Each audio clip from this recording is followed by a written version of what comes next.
gitu, pengen bisa jawabnya gitu kayak sekali enak tau sumpah, orang nggak akan protes.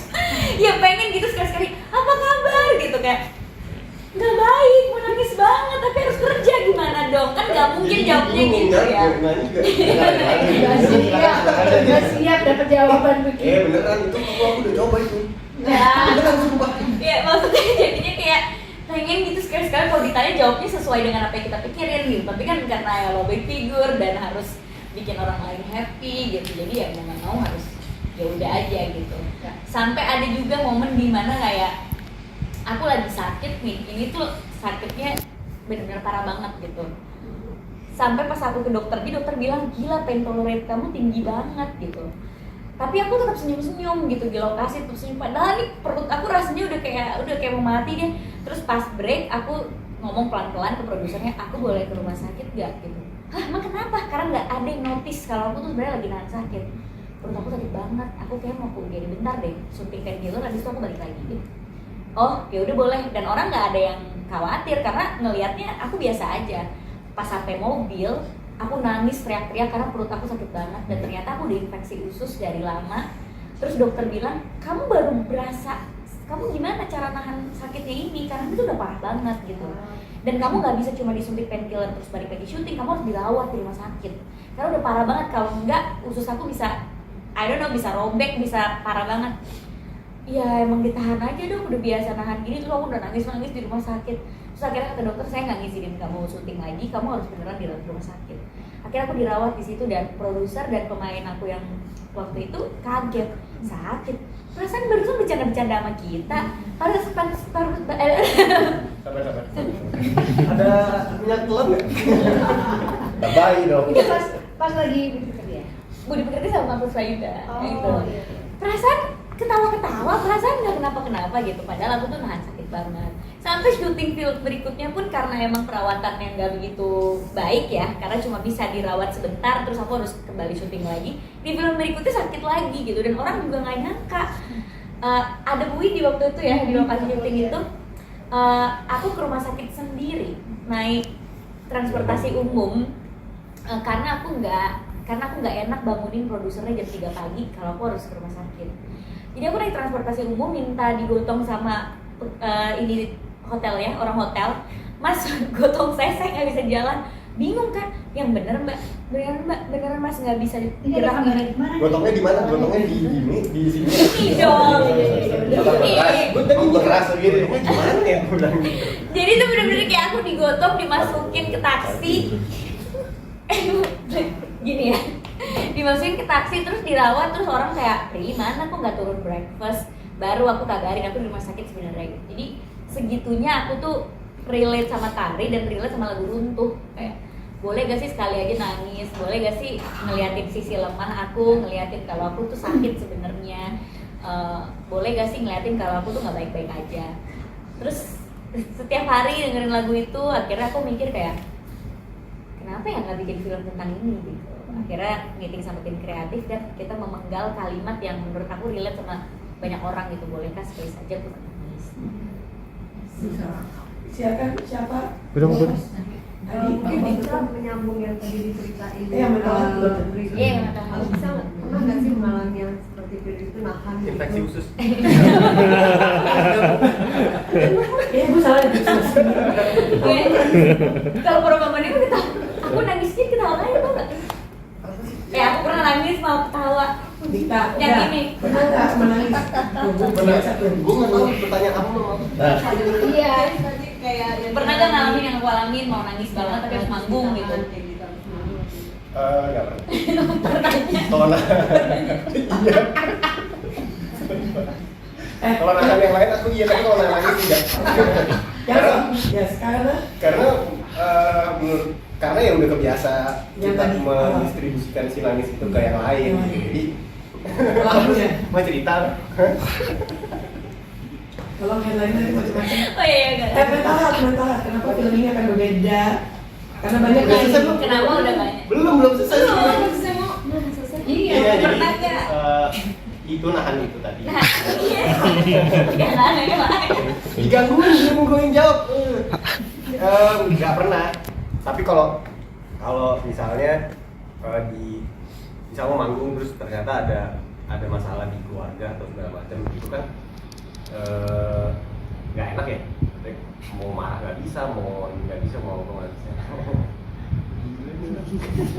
Karena memang mungkin reaksi emosi orang nggak perlu nangis ya. Memang nggak perlu nangis. Apalagi dia coba, dia ketawa-ketawa, makanya aku ketawa. Iya, aku tuh apa aja, ada masalah Diketawain. apapun, ketawa aja. Jadi kalau Iya. menurut aku dengan kita ketawa, senyum segala macam itu better dibanding kita marah atau nangis. Karena kalau ketawa kan kita jadi relax terus jadi kayak jadi nemu perspektif lain gitu. Kalau udah kusut banget di sini gitu, terus kita tambah kusut nangis, semua lagi, ya terus gimana dong, meledak dong di sini. Jadi mendingan kita ada satu yang ketawa-ketawa biar bisa pindah ke tempat lain buat melihat ini ada apa nih di sini. Oh. Gitu. Jadi kayak oh iya jadi aku sih si caranya seperti ini. Jadi misalnya ada masalah apa, Tahu. iya ketawain dulu aja gitu. Oh nih misalnya waktu let's say lah waktu papa sakit tuh, papa langsung pikirin kenapa ini lagi nih gitu. Pas datang ke sana pun walaupun hancur banget aku di situ, tapi aku ke papa tuh kayak ih pak kenapa pak gitu. Biasa papanya juga jadi biasa ini semua ambu gitu. Padahal dia tahu juga sakit. Tapi nah kenapa aku minta si orang-orang di sekeliling dia yang nangis itu kamu gitu? Karena itu pengaruh ke energi negatifnya. Jadi papa jadi cerita kenapa nangis gitu. Tapi kalau dia anak laki gua juga nangis kok kenapa gitu. Tapi kalau kakakku kan ya mungkin dia sedih kali dengan bapaknya gitu. Tapi kalau yang lain kenapa sih pada nangis semua? Kenapa disupport semua nangisnya gitu? Ya. Jadi buat aku kalau ada masalah apa ya kita ketawa-tawa dulu aja, ketawa-tawa sampai kita di titik yang oke, ini ada apa sih? Baru ya. Nah, aku kan nggak biasa sama cara itu ya. Tapi itu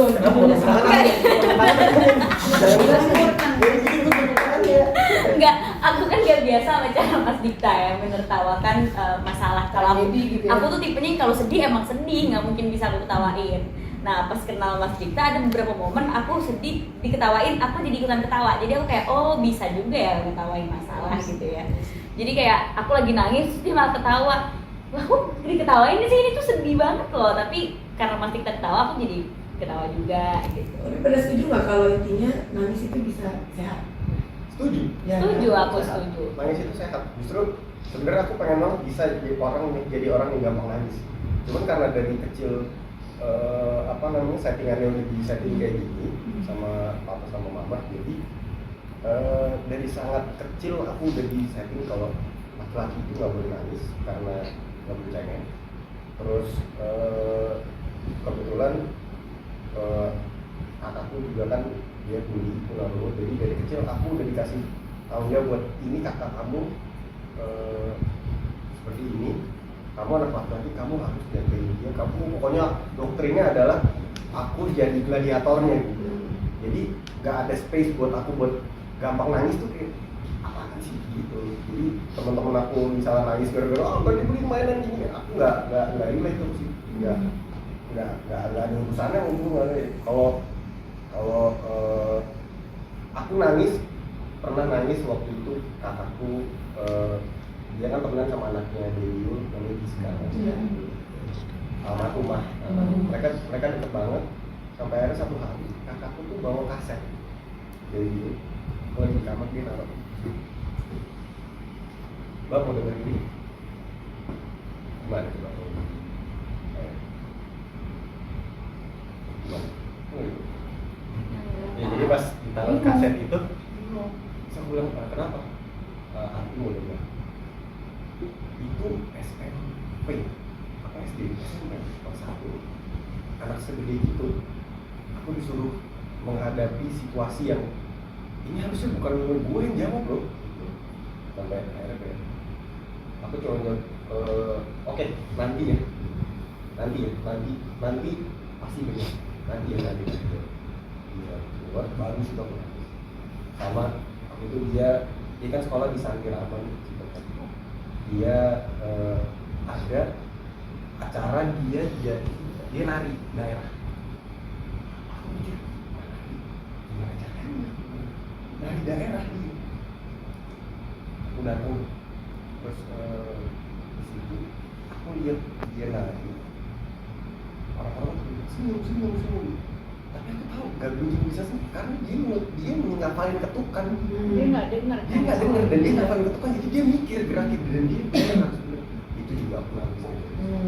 Jadi aku hal-hal yang kayak gitu justru bikin aku nangis, tapi kalau yang drakor yang kayak apalah putus-putus ini segala macam itu aku udah nggak kena kayak gitu. Perjuangan yang bikin kamu nangis ya? Ya gitu kayak. Ya kayak gitu terus kayak hal-hal yang pure yang natural yang bener kayak aku ngeliat kakek-kakek bawa barang di jalan gitu kayak potong mulung di jalan mukanya tuh ngerimis tapi kalau ditegur dia senyum itu aku bisa nangis karena dia jujur kayak gitu bukan nangis yang dia menurut aku yang sedih nggak penting itu ngapain nangis sih ngapain aja. Dan rumit juga karena nangis itu juga karena melihat sesuatu yang indah. Nangis itu juga bisa karena bahagia, itu rumit kan? Betul. Tadi pas sebelum teman-teman datang, aku sempat bahas sama Game Watchmen nih. Karena ada beberapa film yang sedih, ada yang nangis, ada yang enggak. Terus aku tuh kayak kamu, nggak semua yang mungkin buat mereka sedih, aku kayak kok gue nggak toleransi sedih, toleransi ada tinggi. Ada kayak film kaki itu aku nangis. kayak gitu tuh. Kayak ada film Korea yang tentang apa namanya? Tentang yang bapaknya masuk penjara tapi bapaknya ada kekurangan. Itu orang-orang kok itu sedih. Menurut aku enggak, karena aku tahu enggak kayak gitu sebenarnya. Orang yang punya, aku nggak tahu ya karena dulu aku dari kecil selalu nganterin kakakku ke si Samirama ini. Jadi aku tahu orang yang bener-bener kayak gitu tuh nggak seperti ini gitu. Jadi menurut aku kayak gitu. Ya mungkin beda yang gitu, jadi kan nggak mau banget manis dari kiri, dari kanan, dari tenggorokan, dari ujung-ujung yang bisa dia susah banget disuruh nangis, bener-bener susah banget. Makanya aku diketawain lagi diem gitu, terus aku tiba-tiba nangis. Kenapa kamu nangis? Ini TikTok sedih banget. TikTok sedih, nonton apa sedih, nonton Korea sedih terus gue bilang Aku nonton Korea depan Mas Dikta, sumpah nggak akan lagi aku mau nonton Korea depan Mas Dikta. nih, sekarang Aku nonton Korea sedih banget adegannya. Nih, ada scene nih, si cowoknya merekam. Jangan gitu Ya, dong. ada cowok, ini ceritanya tahun 99 ya. Cowoknya pakai handycam merekam. Terus mau ngasih video buat ceweknya. Terus videonya itu ada di gunung karena dia mau sunrise ya? Mau bagus ya, mau bagus sunrise. biar sunrise ngajak adiknya. Itu kan jam 4 pagi berarti dong. Terus aku kan nonton. Terus dia udah, sweet banget. Ada kayak gitu. Aku bilang, ini aneh banget tau aku bilang gitu. Kenapa sih? Gini deh, nggak ada orang naik gunung jam 4 pagi ngajak adiknya udah rapi, pakai rambutnya udah Ya dia emang ganteng ya udah. pakai lip balm. Orang mana naik gunung pakai lip balm, bro? Itu bukan naik gunung. Gitu sih. Itu bukan naik. Aku bilang, ya, Nah, orang itu. ya kan? Jadi siapapun nangis aku diketawain, tapi jadinya itu juga terapi buat aku ya. Karena biasanya kalau aku nangis orang juga ikutan nangis. Nah kalau Mas Dikta aku nangis gara-gara apapun diketawain. Waktu aku ngangkat telepon nangis diketawain, nonton drakor diketawain ya. Karena nggak penting. Nangis gara-gara mainan ini ya. Iya mainan. Gara-gara mainan, kenapa sih? Padahal kan itu di aku tuh dalam gitu, tapi yang bener diketawain sampai Enggak, kalau yang kapan? mainan nggak ketawain aku. Mas ketawa. Enggak, bukan mainan. Ya pas aku nangis. Aku ketawa yang kamu nangis telepon mama tiba-tiba. Nah ya gitulah jadinya. Tapi emang tahap nangis beda-beda ya. Iya, Tadi iya. udah menyimpulkan ya teman-teman Media. media. Nah tadi yang soal mental health nih aku penasaran juga. Bener, karena banyak kemarin-kemarin tuh film yang